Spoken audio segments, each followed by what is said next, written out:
사순절기가 시작되어졌습니다. 사순절기가 시작되는 이 첫 주에는 늘 사용되어지는 성경 본문이 예수님께서 광야에서 40일간 시험 받으신 본문이 사용되어집니다. 이 본문을 택하는 여러 가지 이유가 있는데 그 중에 중요한 이유는 예수님이 기도와 금식하시면서 당신의 공생애를 준비하셨죠. 그리고 세상에 나타나셨습니다. 곧 우리도 기도와 금식하면서 부활하신 예수님을 만나기를 준비하자는 것입니다. 40일간. 그래서 지난주 수요일부터 부활 전날까지 주일을 빼면 딱 40일입니다. 주일은 사실은 이 사순절 기간이 아니에요. 주일은 부활을 기념하는 축제의 기간이에요. 사순절이 언제예요? 사실은 월요일부터 토요일까지. 그러니까 월요일부터 토요일까지 일주일을 살아가는데 어떤 마음으로 살아가야 한다고요? 예수님께서 광야에서 금식하며 기도하신 그 마음을 가지고 여러분도 살아가시라는 것입니다. 여러분들 그렇게 되길 축원합니다.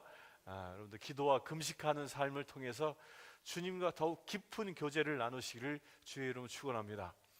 오늘 말씀을 잘 보면 4장 1절에 예수께서 성령의 충만함을 입어 요단강에서 돌아오사 광야에서 40일 동안 성령에게 이끌리시며 라고 표현하고 있습니다. 예수님이 광야에 가시는데 본인의 의지로 가지 않습니다. 누가 이끌어 가셨죠? 성령 하나님이 이끌어 가셨습니다. 그런데요, 이 광야로 이끌어 가시기 전에 예수님이 하신 일이 있었죠. 무엇을 했습니까? 요단강에서 세례를 받았습니다. 요단강에서 세례를 받고 그분에게 성령이 비둘기처럼 임하였습니다. 그 성령이 충만해졌죠. 하늘 문이 열려 이는 내 사랑하는 아들이라는 귀한 칭호까지 들었습니다. 여러분들 이런 경험을 해보신 적 있습니까? 이걸 보고 거듭났다 그러는 거예요. 그러니까 예수님도 친히 공생애를 시작하면서 우리에게 모본을 보이기 위하여 거듭난 삶이 무엇인지를 친히 보여주신 것입니다. 요단강에서 모든 죄를 씻고 성령의 기름 부으심을 받아 하나님의 아들로 살아가는 거듭난 삶을 시작한 것이죠. 이 거듭나는 이 순간은요, 엄청난 영광의 시간입니다. 그때의 그 감격은 이루 말할 수 없습니다. 저도 성령 세례를 받았을 때 그 기쁨은 지금도 생생합니다. 그런데 하나님께서 주시는 큰 은혜의 시간을 경험한 이후에 꼭 찾아오는 게 있는데 그게 뭐냐? 시험이라는 것입니다. 예수님께서 세례를 받고 성령으로 충만해진 다음에 어디로 갔어요? 광야로 간 것입니다. 그 광야에 가서 시험 당한다는 거예요. 이게 우리 일반 신앙생활도요, 일반인들도 똑같은 원리가 대부분 적용되어집니다. 신앙생활을 하는데 가장 기쁜 시간이 언젠가 보면은 대부분 초신자 때예요. 처음에 전도받고 예수를 구주로 영접하고 그리하여 내 삶의 변화가 일어나고 이런 초신자 때, 그 복음의 기도의 맛도 알게 되고 복음의 그 놀라운 능력도 경험하게 되고 그 한 1년여 세례를 받고 한 1년의 기간 동안은요, 사람들의 눈빛이 초롱초롱한 게 대부분이에요. 교회 오면 즐거워요. 그런데 한 1년쯤 지나고 나면 신앙생활을 하면서 무엇을 받습니까? 1년쯤 지나고 나면 신앙생활에 어려움을 당하기 시작합니다. 그러면서 교회 안에서 뭔가 봉사를 하기 시작하면서 사람을 만나게 되고 사람을 교제하게 되고 그러면서 사람으로부터 뭘 받아요?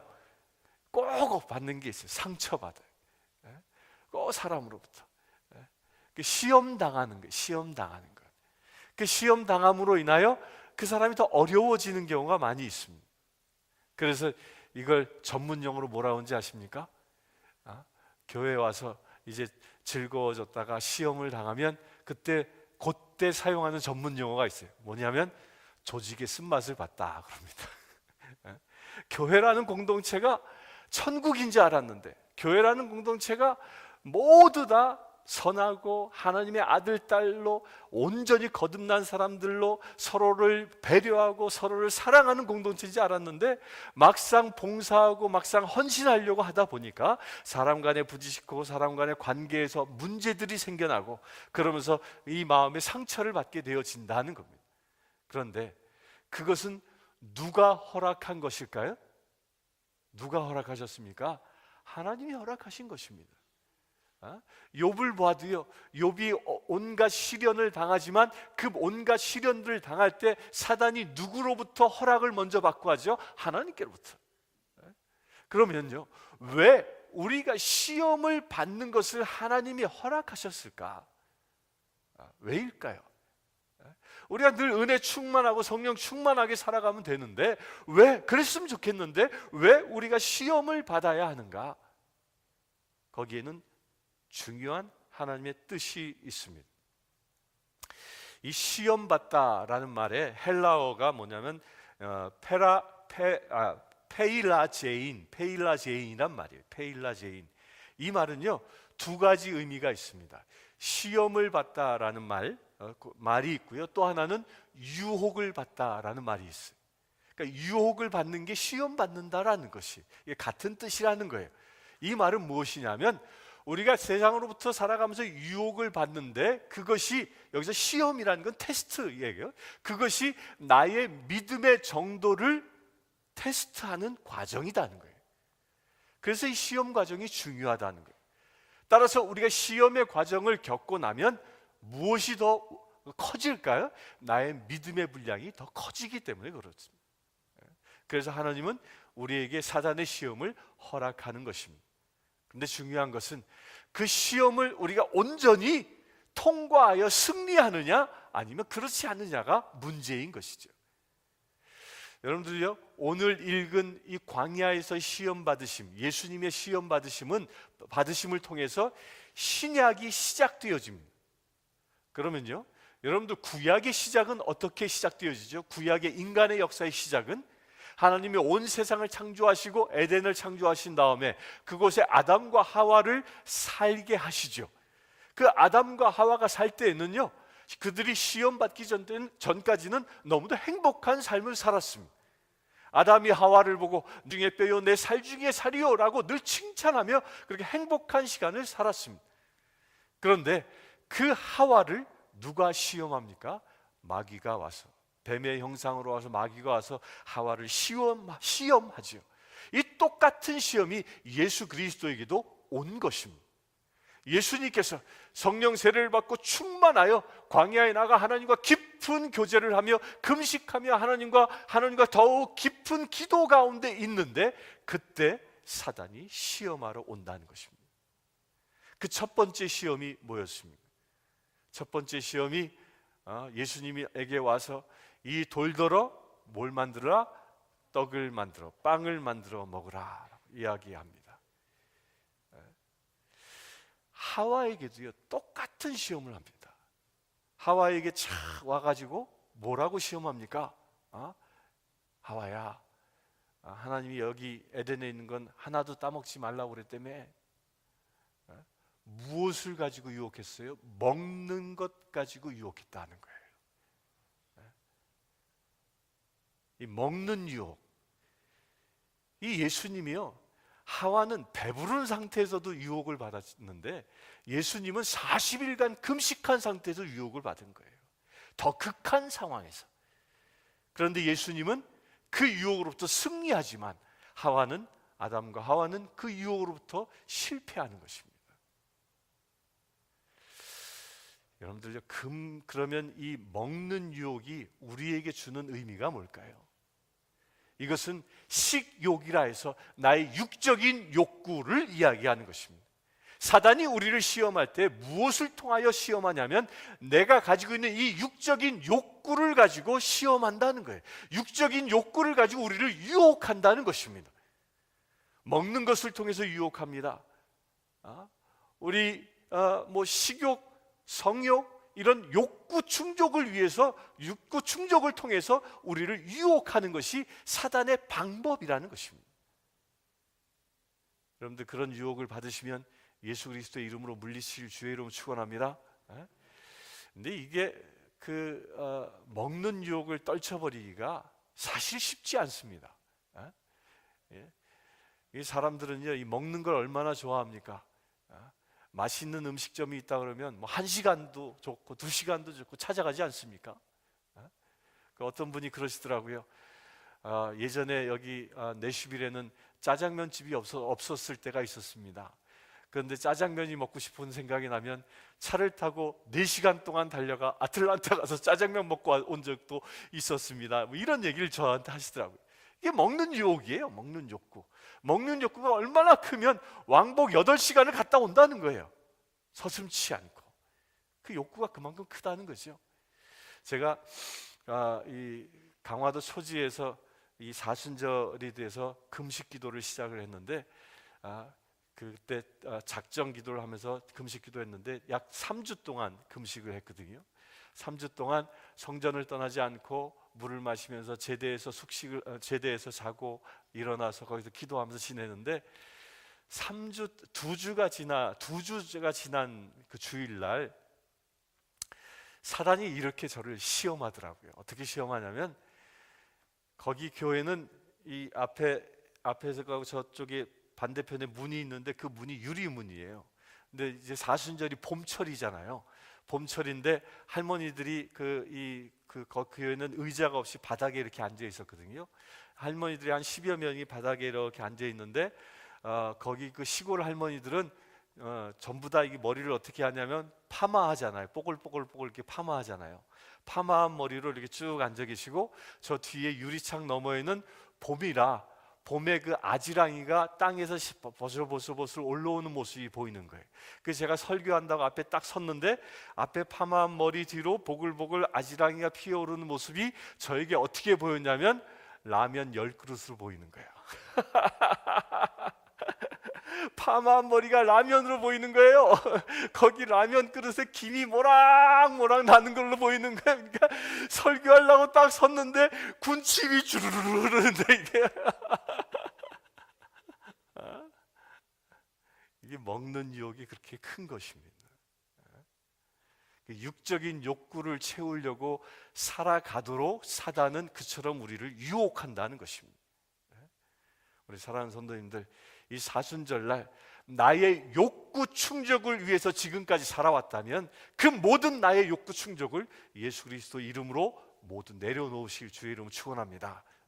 나의 욕구 충족을 위해서 사는 게 아니라 무엇을 위해서 살아갑니까? 예수님이 분명한 대답을 주셨습니다. 사람이 떡으로만 살 것이 아니요 하나님의 말씀으로 산다 말씀했습니다. 따라서 내 욕구 충족을 위해서 사는 것이 아니라 하나님의 말씀을 이루기 위하여 여러분들의 인생을 살아가실 주의 이름을 축원합니다. 이것에 사순절을 도전하는 것입니다. 두 번째로 사단이 예수님을 유혹합니다. 어떻게 유혹합니까? 이렇게 유혹합니다. 마귀가 또 예수를 이끌고 올라가서 순식간에 천하만국을 보이며, 여기는 분명한 장소를 얘기하지 않았지만 산꼭대기에 올라가서 보여줬다 그러죠. 마태오복음에 산꼭대기에 올라 천하만국을 다 보여주고 내 앞에 절만 하면 이 모든 권위와 영광을 너에게 줄 것이다 라고 유혹합니다. 이게 무슨 유혹인지 아십니까? 이것은요 영적인 유혹입니다. 이것은 자기 자신이 하나님 되고자 하는 영적인 유혹인 거예요. 이것을 똑같이 하와도 받습니다. 하와가 어떻게 그 유혹을 받습니까? 그 선악과를 바라보니까 먹음직스러웠다고 이야기하면서 또 뭐라고 해야 돼요? 이것을 먹으면 눈이 밝아질 것 같다는 거예요. 선과 악을 구별할 수 있다는 것입니다. 선과 악을 구별한다는 것은 무엇입니까? 자기 스스로 하나님처럼 세상을 판단할 수 있는, 판단하고 정죄할 수 있는 능력이 나에게 생길 것 같다라는 그 유혹을 받은 것이, 이것이 바로 뭐예요? 자기가 하나님 되고자 하는 유혹인 것입니다.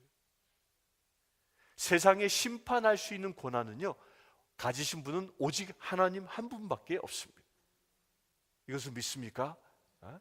그런데 사단은 끊임없이 그 하나님의 자리에 들어가라고 우리를 유혹하는 것이, 야, 너에게도 권세가 있잖아. 너 올바로 살잖아. 네가 저 사람 저렇게 나쁜 짓 하는데 가만두면 되겠냐? 그래야 그를 정죄하고 심판하고 그렇게 하라고 사단은 우리를 끊임없이 유혹한다는 것입니다. 그것이 무슨 유혹이에요? 영적인 유혹이에요. 나로 하여금 하나님의 아들 되게 하는 것이 아니라 나로 하여금 스스로 하나님 되게 하라는 영적인 유혹인 것입니다. 사단이 예수님에게 똑같은 유혹을 한 것입니다. 내 앞에 절을 하면 세상 만국을 다스리고 그 모든 영광을 네가 받을 수 있도록 해주겠다고 유혹한 것이죠. 예수 그리스도께서 이 땅에 오신 이유는 세상으로부터 영광받기 위해서 오신 것이 아니라 죄 가운데 있는 우리를 구원하러 오셨는데, 그 스스로 십자가에 못 박혀 제물 되기 위하여 오셨는데, 그 고난의 길을 내려놓고 세상을 심판하는 자로, 구원자에서 심판하는 자로 전락시키려고 하는 사단의 유혹인 것이죠. 그런 유혹이 우리 안에 있다면 이 시간 예수 그리스도의 이름으로 모두 물리치실 주의 이름을 축원합니다. 그게 치면 하와처럼 되는 거예요. 그래서 세 번째 유혹이 무엇이었습니까? 그것을 그렇게 유혹하니까 예수님이 어떻게 반응을 했죠? 기록된 바 주 너의 하나님께 경배하고 다만 그를 섬기라 하였느니라. 내가 영광 받는 게 아니라 누구를 경배하라고요? 하나님을 경배하라는 것이. 우리가 내 스스로 하나님 되지 않고 우리가 진정 구원받은 하나님의 아들, 딸로 살아갈 수 있으려면 우리의 매 순간 누구만을 경배해야 합니까? 하나님만을 경배해야 합니다. 오직 하나님만을 높일 수 있어야 한다는 것입니다. 그런데 사단은 누가 높아지려고, 누가 높아지라고 유혹합니까? 내가 높아지라고 유혹하는 것이. 내가 했으니까 내가 칭찬받고 내가 인정받고 내가 높임받으라고 사단은 끊임없이 유혹한다는 것입니다. 그런 유혹이 요만큼이라도 들어온다면 이 시간 예수 그리스도의 이름으로 모두 물리치실 주의 이름을 축원합니다. 우리의 그리스도인들은 내가 영광받는 것, 내가 높임받는 것이 아니라 오직 하나님만을 높이고 하나님을 경배하는 것이 그리스도의 삶인 것입니다. 이 사순절날 여러분들의 삶을 통하여 하나님을 높이실 주의 이름을 축원합니다. 세 번째로 유혹하는 것이 있었습니다. 또 이끌고 예루살렘으로 가서 성전 꼭대기에 세우고 이르되 내가 만일 하나님의 아들이거든 여기서 뛰어내리라. 뛰어내려라. 성경의 시편에 뭐라고 되어져 있어? 뛰어내려도 내 발이 돌에 부딪히지 않게 한다고 성경이 약속하고 있지 않느냐? 여기서 뛰어내려도 넌 죽지 않는다 라고 유혹하는 것입니다. 이 유혹을요 누구도 받지요? 하와도 똑같이 받습니다. 하와를 어떻게 유혹합니까? 3장 7절에 보면 이렇게 유혹합니다. 하나님은 선악과를 따먹으면 정녕 죽으리라 말씀하셨는데 사단이 어떻게 유혹해요? 아니야, 죽지 않아. 죽지 않아. 그거 먹어봐. 네가 눈이 밝아질 것이야 라고 유혹하고 있는 것입니다. 그 유혹이 어떤 유혹이었어요? 그 유혹에 빠지니까 결국 하와는 죽음의 인생에 빠져버린 것이죠. 그래서 구약의 역사는요 죽음의 역사인 것입니다. 창세기 5장에 구약의 족보가 쫙 나열되어지는데 거기에서 수백 년을 산 사람들 그 모든 족보에 공통점이 있었습니다. 단 한 사람 에녹을 제외하고는 모두 다 그가 죽었더라 죽었더라 죽었더라 죽음의 역사였던 것이죠. 왜? 선악과를 따먹어 하나님을 시험했기 때문입니다. 하나님을 시험한 죄는 죽음에 이른다는 것입니다. 그런데 예수님은 어떻게 대처하셨습니까? 예수님은 어떻게 대처하셨습니까? 주 너의 하나님을 시험하지 말라라고 담대히 선포하고 계신 것입니다. 여러분들 하나님 시험하지 마시길 바랍니다. 큰 죄 중에 하나입니다. 하나님을 시험하면 결국 죽음에 이를 수밖에 없다는 것입니다. 오늘 이 광야의 시험을 통하여 우리에게 보여주는 놀라운 은혜가 있습니다.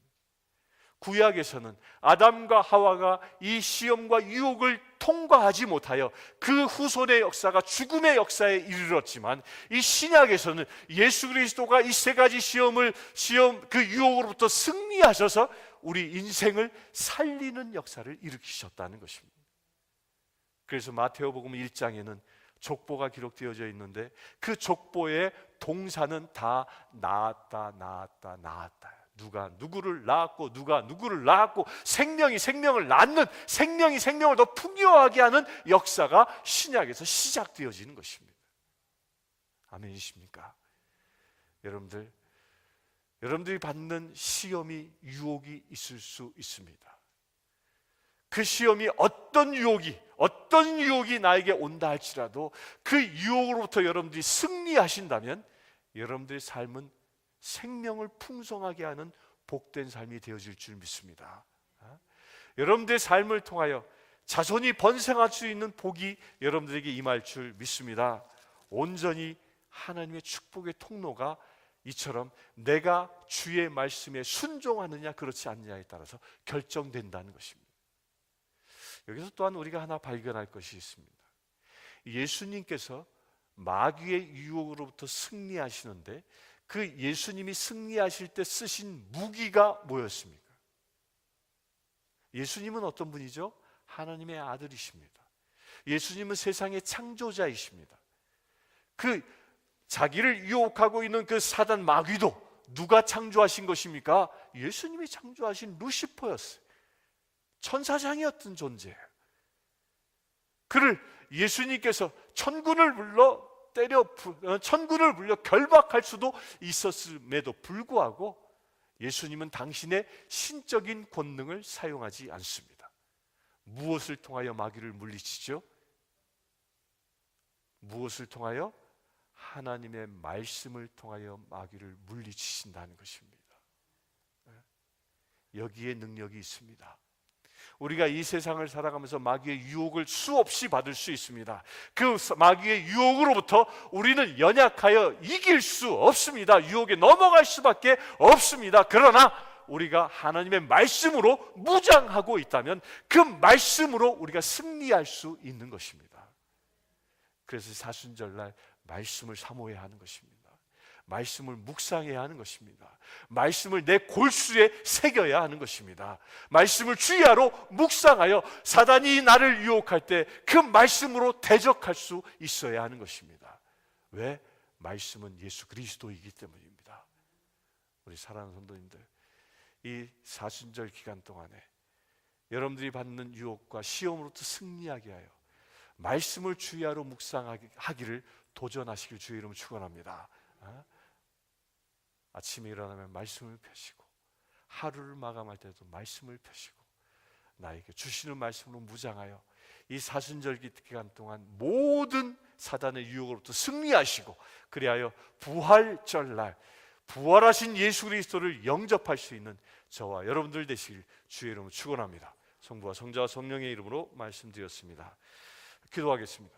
주 아버지 하나님, 주님을 찬양합니다. 주님께서는 제1아담이 유혹으로부터 실패하였지만 제2아담 된 예수 그리스도를 통하여 모든 사단의 유혹으로부터 승리케 하신 본을 보여주시네 감사합니다. 아버지 하나님, 우리도 이 세상에서 날마다 말씀으로 승리하길 원합니다.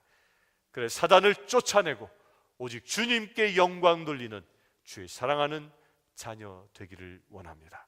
예수 그리스도의 이름으로 기도드리옵나이다. 아멘.